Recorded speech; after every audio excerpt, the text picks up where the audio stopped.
요한복음 14장 16절로 24절 말씀입니다.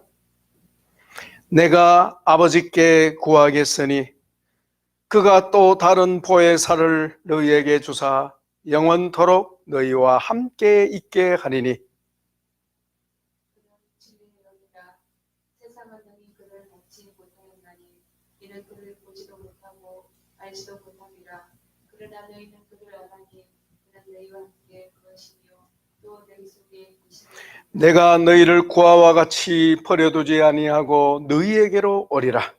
조금 있으면 세상은 다시 나를 보지 못할 것이거든 너희는 나를 보리니 이는 내가 살아있고 너희도 살아있겠습니다. 그날에는 내가 아버지 안에 너희가 내 안에 내가 너희 안에 있는 것을 너희가 알리라.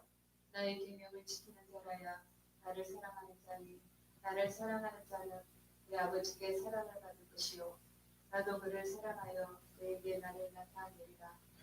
가룟신 아닌 유다가 주여 어찌하여 자기를 우리에게 나타내시고 세상에는 아니하려 하시나이까.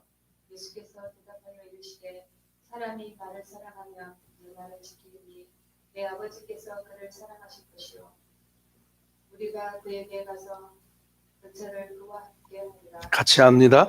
나를 사랑하지 아니하는 자는 내 말을 지키지 아니하나니 너희가 듣는 말은 내 말이 아니요 나를 보내신 아버지의 말씀이니라. 아멘. 오늘 우리 요절 말씀 한번 거기에 나와 있습니다. 요한복음 14장 20절. 여기 맞춰야 돼. 거기 맞추면 안 되고. 예. 요한복음 14장 20절 읽어드립니다. 그날에는 내가 아버지 안에 너희가 내 안에 내가 너희 안에 있는 것을 너희가 알리라.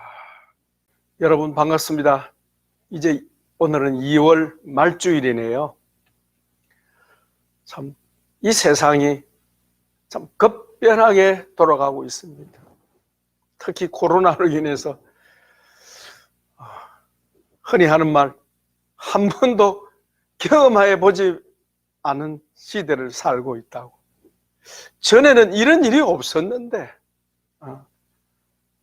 모임이나 만남도 제대로 못하죠. 심지어 지난 구정 때는 고향 가는 것도 제대로 못하고 아주 친한 친구를 만나는 것도 코로나 때문에 자제하고 코로나 끝나거든 그때 보자고. 언제 끝날지 모르잖아요. 그래서 요즘 또 이 인터넷 시대에 줌이란 프로그램을 아는 사람들은 그럼 우리 줌에서 만나자. 줌으로도 만날 수 있어서 얼마나 다행스럽습니까? 우리가 살고 있는 이 시대는 4차 산업시대라 그렇게 말합니다. 4차 산업시대는 AI가 지배하는 시대. 자율주행차가 지금 현재 가솔린 차를 대신하는 그런 시대. 운전자가 잠을 졸아도 괜찮고 운전자가 핸들을 놓아도 괜찮고 그런 시대가 지금 막 다가오고 있습니다. 급하게. 그리고 컴퓨터끼리 인터넷만 하는 게 아니고 모든 사물들이 정보를 주고받는 사물 인터넷 시대가 곧 지금 막 다가오고 있습니다. 그러다 보니까 이 젊은 세대들은 20대, 30대는 적응을 잘 하고 있습니다만은 참 그 연세 많은 사람들, 기성세대, 50대, 60대, 그 이상은 말할 필요 없고요. 굉장히 참 힘들어요. 너무너무 힘들어요. 그러니까 정신이 없어요. 정신이. 얼마나 급변하고 있는지 참 감당이 안 돼요. 감당이. 그러다 보니까 참 격세지감을 느낍니다. 세상이 도대체 어떻게 되려고 하느냐. 참 어지럽습니다. 거기다가 세대 차이를 아주 극심합니다. 기성세대 특히 연세 많은 분들은 바보요, 바보. 예, 바보요. 모르니까 바보죠. 뭐 다들 바보겠습니까? 특히 젊은 아이들, 손자들이 뭐라 뭐라 하는 소리를 도무지 알아들을 수가 없어요. 그래서 애야, 그게 무슨 말인고? 하고 어른들이 아이들에게 물어야 됩니다. 무슨 얘기죠? 질서가 뒤바뀌어 버렸다. 옛날에는 할아버지가 권위자였고 할머니가 권위자였고 문제가 생기면 할아버지한테 가서 물어보라 이러는데 요즘은 거꾸로 돼가지고 손자한테 물어봐라. 참 권위가 무너지는 그런 시대, 참 혼란한 시대를 살고 있어요. 그럼에도 불구하고 이 혼란하고 어지러운 이 시대에 바뀌지 않는 것이 있습니다. 그것은 뭘까요? 예, 먹고 사는 거예요. 아무리 세상이 바뀌어도 이 의식주 문제는 똑같습니다. 똑같습니다. 네. 먹는 거 안 먹어도 살 수 있습니까? 없죠. 마시지 않고 살 수 있겠습니까? 없죠. 자지 않고 살 수 있겠습니까? 없죠. 그러니까 인간의 기본적인 것은 하나도 바뀐 것이 없다. 바뀔 수도 없고요. 여러분, 자는 것도 중요하고, 그죠? 주택 중요합니다. 그 다음에 옷을 잘 입는 거 중요합니다. 그러나 그 중에서 제일 중요한 게 뭐예요? 사실 옷보다 더 중요한 게 식입니다. 식의주예요. 식의주. 먹는 게 제일 첫 번째 먹는 거. 요즘 아이들은 이해 못해요. 아침 식사하셨습니까? 어르신. 진지 드셨습니까? 이해 못해요. 해야 좀 많이 먹으라. 이해 못해요. 할아버지 요즘은요 많이 먹으면 안 돼요. 운동을 해야 돼요. 비만 되면요 오래 못 살아요. 병 걸려요. 이럽니다. 옛날에는 자고 나면 인사가 뭐예요? 아침 잘 드셨습니까? 인사가 먹는 거예요. 점심 식사 잘했습니까? 저녁 식사했습니까? 먹는 거 인사했어요. 그리고 식사를 하면 어때요? 제발 하는 말씀이 뭐예요? 좀 더 먹어라. 더. 이 사람아 더 먹고 되나? 좀 더 먹어. 많이 먹어. 많이 먹게. 요즘 그런 인사하면 실례입니다. 어떻게 해야 됩니까? 맛있게 드십시오. 많이 먹으라면 실례요. 세상이 바뀌었습니다. 먹는 것은 똑같지만은 인사가 달라져 버렸어요. 그런 시대에 살고 있습니다. 먹는 것, 어떻게 먹든지 먹는 것이 제일 중요한 것 같습니다. 왜요? 우리 몸은 무엇을 먹는가에 따라서 결정되어 버리기 때문에 우리의 먹는 것이 우리 몸을 유지시키고 우리의 먹는 것이 우리 몸을 유지시킨다. 맞죠? 그건 변함이 없어요. 이유가 뭡니까? 우리의 몸은 땅에서 났기 때문입니다. 그래서 땅에서 나는 깨끗하고 몸에 이로운 음식을 먹어야 건강을 유지할 수 있습니다. 여러분, 2월 한 달도 잘 지내셨는데 3월도 건강하기를 축복합니다. 좋은 거 잡수시기 바랍니다. 맛있는 거 말고, 우리 사람 맛있는 거 자꾸 따라가요. 맛있는 거 말고 조금 먹기가 좀 머쓱하더라도 몸에 이로운 것을 드셔야 합니다. 너무 많이 드시지 말고 적당히 드시기를 바랍니다. 이 먹는 것이 얼마나 중요하냐면 먹는 가운데 우리 한국 사람은 밥 아니겠습니까? 밥. 그죠? 성경에 사람이 떡으로만 사는 것이 아니오 그랬지만 사실은 떡이 아니고 밥으로 번역해야 되는 거예요. 사람이 밥으로 사는 것이 아니오. 이렇게 번역해야 맞는 거예요. 우리 정서에 맞게. 사실은 유대인들은 그게 떡이 아니고 뭐죠? 빵입니다. 빵. 빵. 밥이죠. 밥이 얼마나 소중하냐. 지금도 여전히 밥이 소중하기는 마찬가지입니다. 이시조선의 세종 때에 얼마나 세종대왕이 참 백성을 위해서 참 골몰하는 그런 선한 왕인데 먹는 문제가 너무 심각해서 오죽하면 밥은 하늘이다 하겠습니까? 밥은 하늘이다. 밥이 그만큼 중요하다는 거지. 이렇게 밥이 우리 몸을 위해서 중요한 것처럼 우리 영에도 밥이 중요합니다. 우리 영의 밥이 무엇입니까? 바로 우리 예수님이십니다. 우리 예수님이 나는 하늘에서 내려온 살아있는 떡이다. 사실은 살아있는 밥이다 이거야. 나는 너희의 양식이다. 우리 예수님이 양식입니다. 그래서 우리 예배드리는 이 시간에 우리의 영혼을 위해서 우리는 하나님의 말씀을 먹습니다. 오늘도 예배 중에 말씀을 통해서 여러분의 영혼이 배부르기를 주님의 이름으로 축원합니다. 지난 한 주간 동안에 여러분의 일상생활 가운데 말씀을 잘 잡수셨는지 궁금합니다.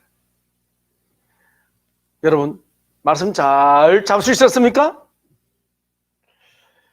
때를 놓치지 아니하고 잘 잡수셨습니까? 그러면 여러분의 영혼은 건강할 것입니다. 그러나 때를 걸렸다고 하면 문제가 서서히 생기기 시작합니다. 금방은 표가 안 나겠죠. 말씀이 없는 삶을 살면 얼마 못 가서 덜그덩 고장이 나게 돼 있습니다. 예. 영혼에 문제가 생긴다는 거죠. 어쨌든 이제 2월이 가고 3월이 옵니다. 이 3월 한 달이 참 아름다운 춘3월 아닙니까? 춘3월.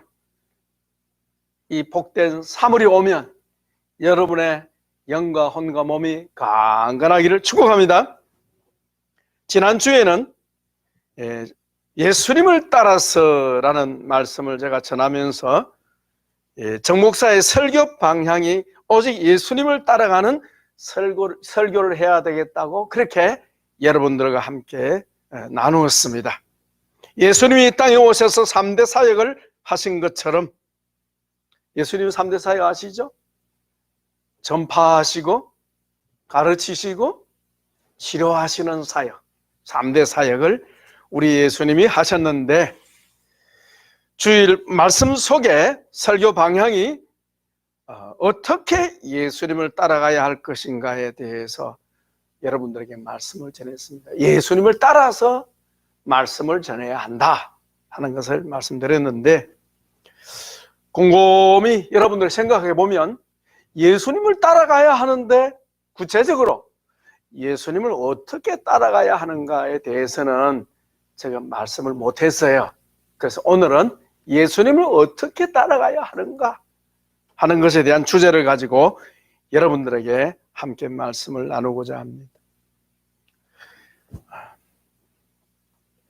자, 오늘 거기 말씀에 보면 예수님을 신앙생활을 하면서 예수님을 따라가는 것이 가장 중요한데 예수님을 따라가는 것은 다름 아닌 예수님 안에서 사는 것이다.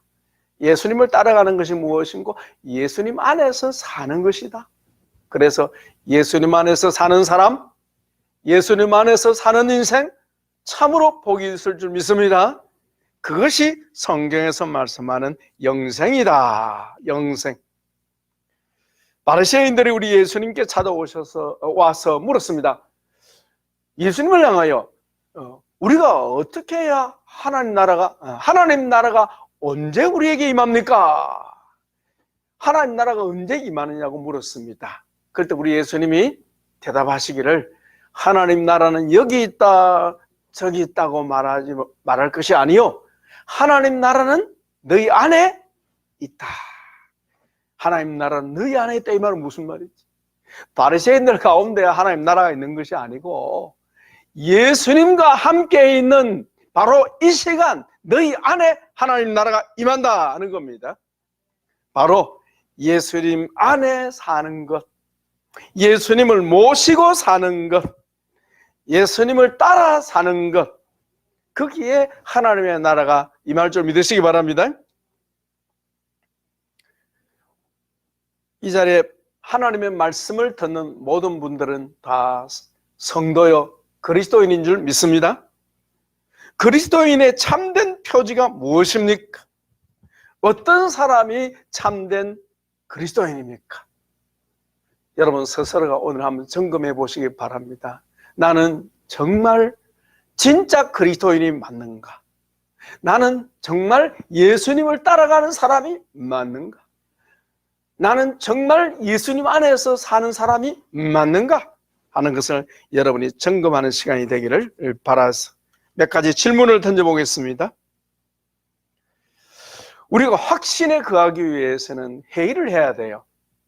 진짜 나는 참 신자인가? 내 믿음은 엉터리 아닌가? 하고 스스로에 반문하는 것 아주 중요합니다. 그래서 확신을 위해서는 뭘 해야 한다? 의심해 봐야 한다. 근세 철학자 데카르는 그런 질문을 던졌죠. 의심해 봐야 한다. 의심해도 의심할 수 없는 것이 뭐냐? 바로 생각하는 나는 의심할 수가 없다.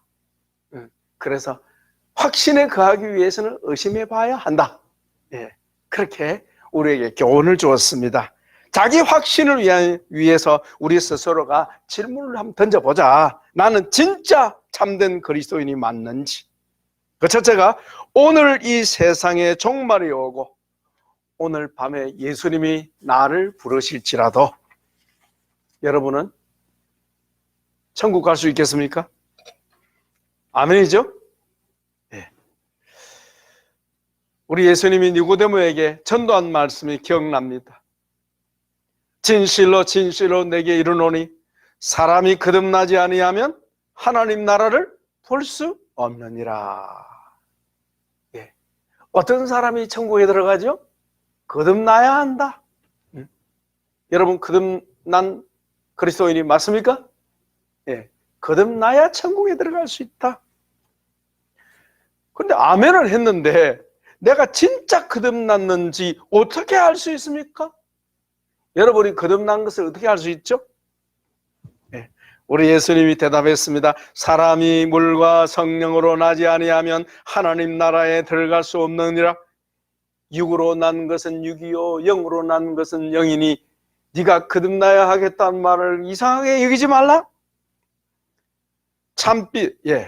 내가 거듭나야 하겠다는 말을 기이하게 여기지 마라. 사람이 반드시 거듭나는 것이 있습니다. 그 말은 거듭나지 못한 사람도 있다는 걸 말하죠. 나는 혹시 거듭나지 못한 사람이 아닌가 하고 여러분 자신을 한 번쯤은 의심해 볼 필요가 있다. 진짜 나 거듭난 거 맞나? 그렇게 스스로에게 질문을 던져보시기를 바랍니다.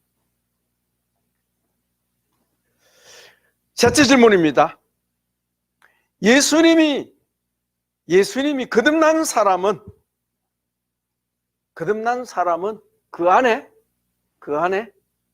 예수님이 계신 사람. 거듭난 사람의 증거가 그 안에 예수님이 있는 사람. 그래서 사도 요한은 그렇게 증거했습니다. 요한 1서에서 아들이 있는 자에게는 생명이 있고 하나님의 아들이 없는 자에게는 생명이 없느니라. 하나님이 우리에게 영생을 주셨는데 그 영생이 있는 사람이 있고 없는 사람이 있는데 그것은 아들이 그 속에 있는가 없는가에 따라서 결정이 된다. 여러분 속에 예수님이 계십니까? 그럼 거듭난 사람이요. 자기 속에 예수님이 없는 사람은 거듭나지 못한 사람. 그럼 예수님이 내 안에 계시는 걸 어떻게 알 수 있는데? 여러분 보여줄 수 있겠습니까? 보이지 않는 예수님 어떻게 보여줄 수 있겠습니까? 역시 말씀으로 밖에는 판단할 방법이 없습니다. 말씀으로 빛이신 하나님의 말씀으로 우리 자신을 비춰보면 우리 속에 있는 것이 드러날 줄 믿습니다. 자, 내 속에 주님이 계신다면 그러면 언제 들어갔습니까? 죄송합니다. 예수님이 내 마음속에 언제 찾아오셨고 나는 예수님을 언제 마음에 모시게 됐는가? 언제입니까?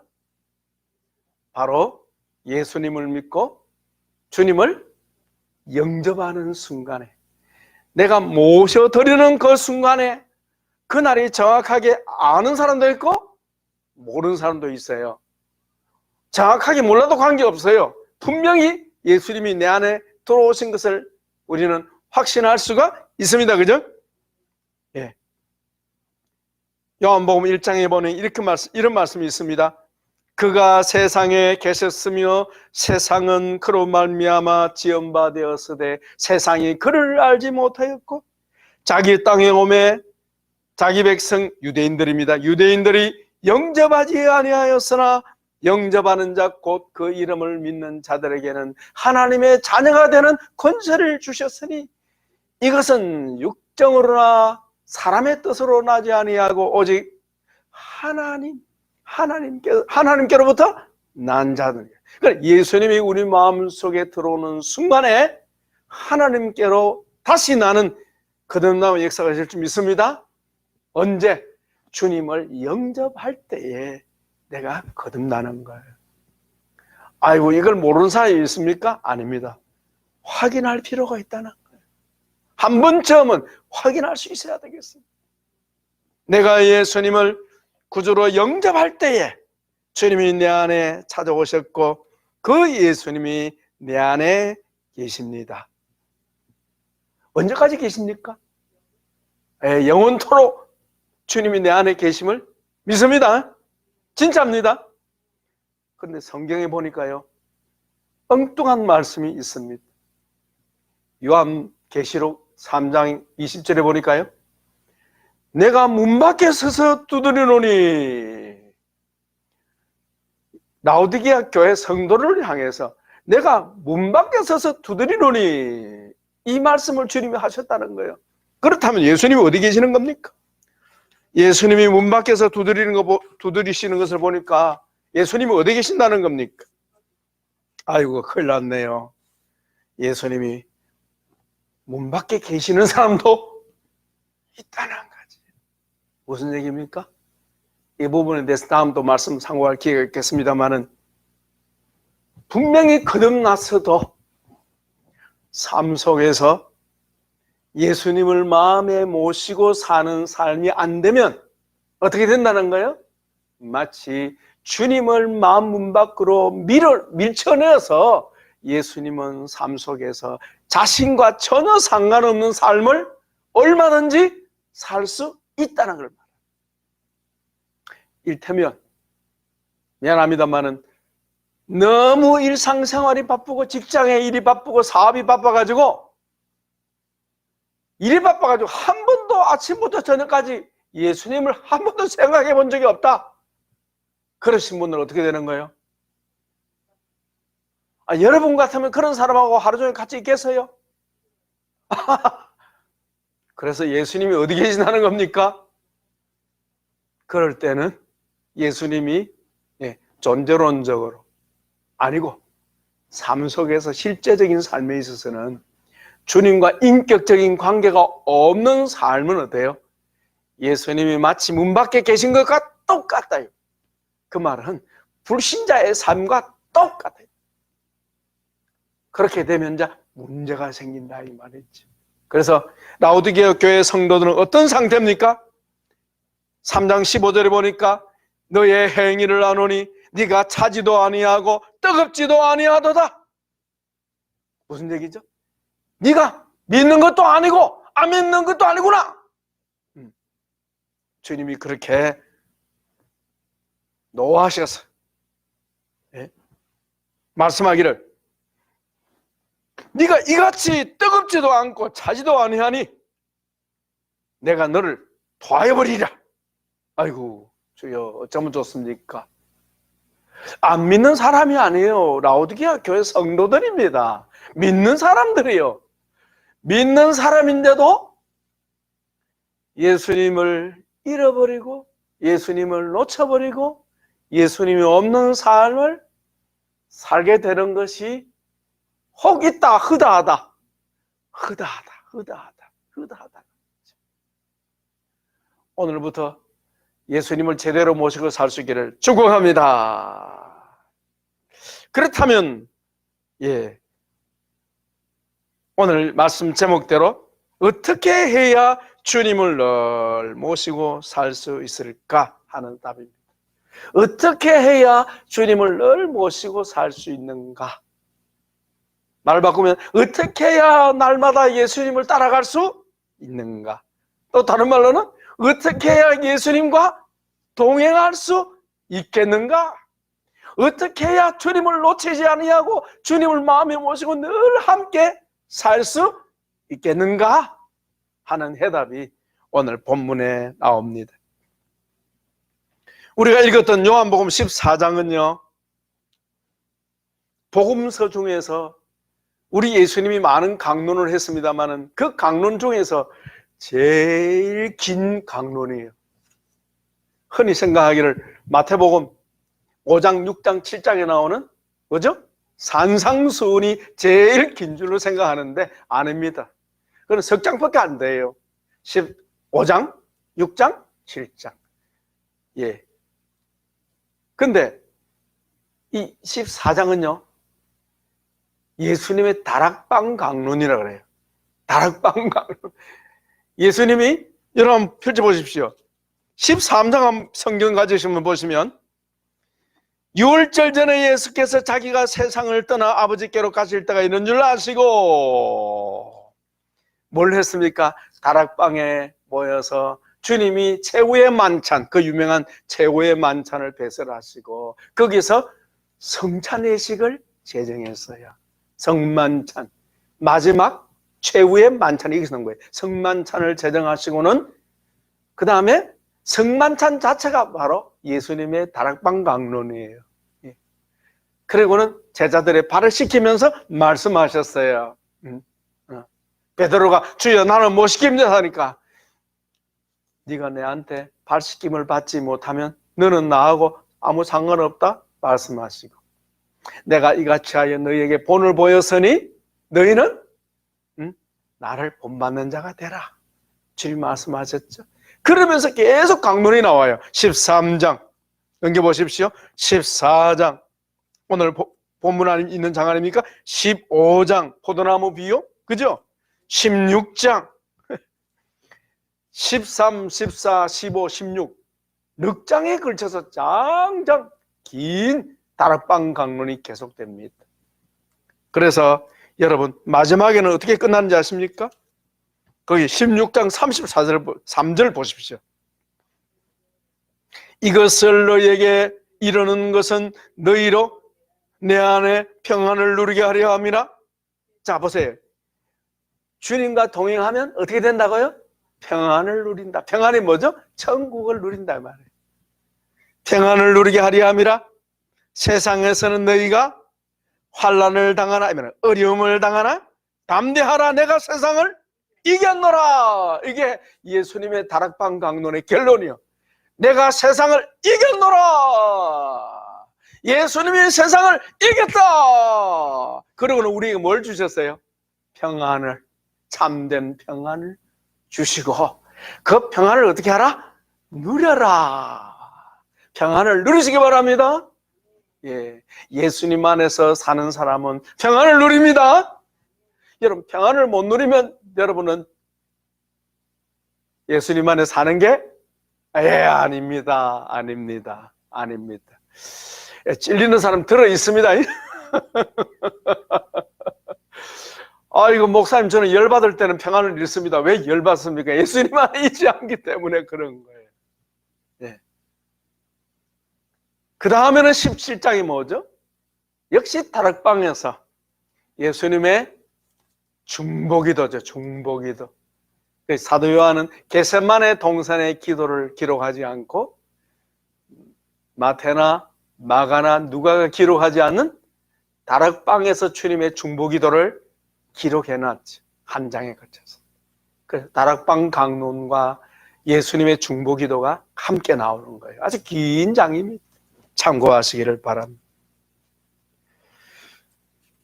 자, 그 내용 가운데 어떻게 예수님 안에서 살아갈 것인가 하는 것이 나옵니다. 간단하게 제가 설명드릴게요. 첫째로는요, 성령으로예요. 성령으로. 한번 따라 해보실까요? 성령으로. 예, 성령으로 예수님을 따라갈 수 있고요. 성령님을 통해서 예수님 안에 거할 수가 있고요. 성령으로 말미암아 영생을 누리고 성령으로 말미암아 우리가 평안을 누릴 수 있습니다. 그래서 오늘 본문에 보십시오. 예, 거기에 나오지 않습니까? 보혜사 성령님과 함께 예수님을 따라가게 되고요. 보혜사 성령님을 통해서 예수님 안에 거하는 삶을 살게 된다는 거예요. 16절, 17절 한번 보십시오. 내가 아버지께 구하겠으니 그가 또 다른 보혜사를 너희에게 주사 영원토록 너희와 함께 있게 하리니 너희와 영원토록 함께 있겠다. 그리고 17절에서는 어때? 그는 진리의 영이라 세상은 그를 받지 못하느니 이는 그를 보지도 못하고 알지도 못하지만 그러나 너희는 그를 아나니 그가 너희와 함께 거하심이요 너희 속에 너희 안에 계신다. 누가? 성령님이, 주님의 영이, 예수님은 주님의 영으로 우리 안에 계시겠다 하는 거예요. 그러니까 성령님이 우리 안에 계시는 것이 누가 계시는 거예요? 바로 예수님이 계시는 것이고 성령님이 계시는 것이 또 누가 계시는 거예요? 아버지께서 계시는 것이다. 성삼위 하나님은 일체시니까 성령으로. 그래서 우리가 성령님, 주님을 모신 자는 그 안에 누가 계십니까? 성령님이 계셔서 성령님의 인도를 따라갈 수 있습니다. 성령님을 모셔야 주님의 인도를 따라갈 수 있는 거예요. 여러분 안에 성령님이 계심을 믿으시기 바랍니다. 그 성령님 우리를 인도하십니다. 우리를 이끌어 주십니다. 우리를 예수님 따라가게 만들어 주십니다. 예. 그래서 예수님을 실제적으로 따라갈 수 있는 거예요. 그래서 여러분 20절에 보십시오. 성령님이 너희 안에 계시는 그날에는 같이 읽습니다. 내가 아버지 안에 너희가 내 안에 내가 너희 안에 있는 것을 너희가 안다만 체험적으로 안다만 내가 아버지 안에 그하고 아버지께서 내 안에 계시는 것처럼 예수님 말씀이 예수님이 모델이세요. 내가 아버지 안에 아버지께서 내 안에 계시는 것처럼 그날에는 성령님이 임하시는 그날, 성령님이 너희 안에 임재하는 그날부터는 너희가 내 안에 있게 될 것이고 나는 너희 안에 있게 될 것이다. 이게 신비요, 신비. 여러분, 내 안에 성령님이 계심을 믿으시기 바랍니다. 그 성령님 안에서 예수님을 따라갈 수가 있고 예수님 안에 거하는 삶을 살 수 있게 되는 것입니다. 어떻게 해요? 자나 깨나. 그래서 우리는 엄사에 기도하는 삶을 살아야 돼요. 안에 계시니까. 그래서 여러분 서울 쪽에 쓰는지 모르겠습니다. 이런 말, 구워다 놓은 보리자루.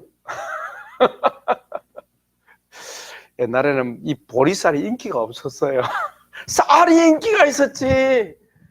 요즘은 또 보리쌀이 또 인기가 있지만 옛날에는요, 보리밥 먹기가 얼마나 힘든지 몰라요. 아이들에게는 소화가 잘 안 돼가지고요. 미안합니다만은 아이들이 볼일을 보면 그대로 나와. 소화가 잘 안 돼가지고. 그래서 인기가 없었어요. 근데 꾸다는 보리자루가 뭡니까? 별 볼일 없게 생각하는 주님을 마음에 모시고 사는 사람은, 성령님을 마음에 모시고 사는 사람은 늘 성령님하고 대화하기를 축복합니다. 언제부터? 오늘부터 성령님하고 얘기하십시오. 그러면 누구를 따라갈 수 있다? 예수님을 따라갈 수 있다는 거예요. 그래서 기도의 삶과 예수님과 동행하는 삶은 뗄래야 뗄 수가 없는 거예요. 기도의 삶 어떻게 해요? 쉬지 말고 늘 기도하는 거예요. 그것이 성도의 삶이자 곧 예수님을 따라가는 삶이다. 내 안에 계시는 성령님하고 늘 얘기하는 것이 곧 예수님과 아버지께 기도하는 줄로 믿습니다. 그 다음에 범사에 예수님을 인정하는 삶을 사시기를 바랍니다. 무슨 일을 하든지 나와 함께 하시는 그 주님께 묻고 그 주님을 인정하면 잠언 3장에 있는 말씀처럼 내 명철을 의지하지 말고 범사에 너는 그를 인정하라. 그래야만 내 길을 인도하시리라. 네 삶을 지도하시리라. 네 삶을 이끌어 주시리라. 여러분 성령님 인정하기를 축복합니다. 그 첫째, 주님과 동행하는 방법 첫째가 성령으로 이 말은 기도로 내 안에 계신 성령님과 늘 기도로 사는. 그 다음에 둘째는 말씀으로입니다. 말씀으로. 오늘은 성경에 나오잖아요. 21절 보십시오. 21절에 보시면 나의 계명을 지키는 자라야 나를 사랑하는 자니 나를 사랑하는 자는 내 아버지께 사랑을 받을 것이요 나도 그를 사랑하여 그에게 나를 나타내리라. 무슨 말씀이 있죠? 말씀을 내 계명을 지킨다는 게 무슨 말입니까? 23절에 또 나와요. 반복해서 말씀합니다. 또 읽어봅니다. 예수께서 대답하여 이르시되 사람이 나를 사랑하면 내 말을 지키리니. 이 지킨다는 게 무슨 말이죠? 그보다 더 선행하는 것이 있습니다. 붙잡는 거예요. 붙잡는 거. 영어로 말하면 keep, 간직, 붙잡는 거예요. 하나님의 말씀을 붙잡아라. 놓치지 말고. 여러분 골키피 여러분 수문장인데 상대방이 골을 넣을 때 어떻게 합니까? 볼을 잡아서 어떻게 해요? 골문에 공이 못 들어가도록 만들어야 되는 거예요. 그래서 뭘 지키는 거예요? 골문을 지키는 거예요. 골문. 그래 골문을 지키듯이 뭘 지켜야 한다? 말씀을 붙잡아야 돼. 말씀을 지켜. 말씀 붙잡는 거예요. 그럼 말씀을 붙잡으면 어떻게 된다? 말씀을 따라가게 된다. 예수님을 따라가게 된다. 그래서 복 있는 사람은 여호와의 율법을 즐거워하여 주야로 묵상하는. 그게 바로 지키는 거예요. 말씀을 마음판에 새기고 말씀을 붙잡고 사는 거예요. 그래서 말씀을 붙잡고 사니 결국 누구하고 사는 겁니까? 예수님하고 사는 것이다. 예수님 안에서 사는 것이다. 예수님을 따라가는 것이다. 이렇게 되는 거죠. 거기 보십시오. 나오잖아요. 참 23절이 중요해요. 사람이 나를 사랑하면 내 말을 지키리니 내 아버지께서 그를 사랑할 것이요. 그 다음에 우리가 누구예요? 아버지와 예수님과 성령님이 어떻게 해요? 그 사람에게 가서 어떻게 한다고요? 거처를 우리 몸을 뭐로 삼는다? 집으로 삼는다. 하나님이 계시는 집으로 삼는다. 뭐 하는 사람? 말씀을 붙잡는 사람. 말씀을 붙잡는 사람. 말씀 안에 거하는 사람. 말씀을 지키는 사람. 그 사람 속에 성부 하나님, 성자 하나님, 성령 하나님이 그쳐 성전을 삼고 그 사람과 항상 함께 있을 것이다. 아멘. 그 말씀. 그래서 우리가 말씀 묵상하는 게 그렇게 중요한 것이고 말씀을 기억하는 게 그렇게 중요한 것이고 말씀을 읽는 게 그렇게 중요한 것이고 말씀을 듣는 게 그래서 중요한 거예요. 말씀 듣는 시간에 주님이 임하실 줄 믿습니다. 어떻게 주님과 동행할까요? 성령으로. 어떻게 주님과 동행할까요? 말씀으로. 주님이 분명히 말씀하셨어요. 그래서 그날에는 내가 아버지 안에 있는 것 같이 너희가 내 안에, 내가 너희 안에 있는 것을 너희가 경험하게 될 것이다. 그리고 내가 그를 사랑해서 그에게 나를 나타낼 것이다. 말씀하시잖아요. 그래서 24절에 말씀했습니다. 읽고 기도하겠습니다. 나를 사랑하지 아니하는 자는 내 말을 지키지 아니하나니 너희가 듣는 말은 내 말이 아니요 나를 보내신 아버지의 말씀이니라. 예수님을 사랑하십니까? 그러면 말씀을 붙들어야 합니다. 말씀을 붙들어야 주님이 함께 계심을 체험할 수 있습니다. 주님과 동행하기를 원하십니까? 성령님을 범사에 모시고 인정하시기를 축복합니다. 그러면 여러분의 삶이 주님 주신 평화를 누릴 것이고 항상 승리하는 삶이 될 줄 믿습니다.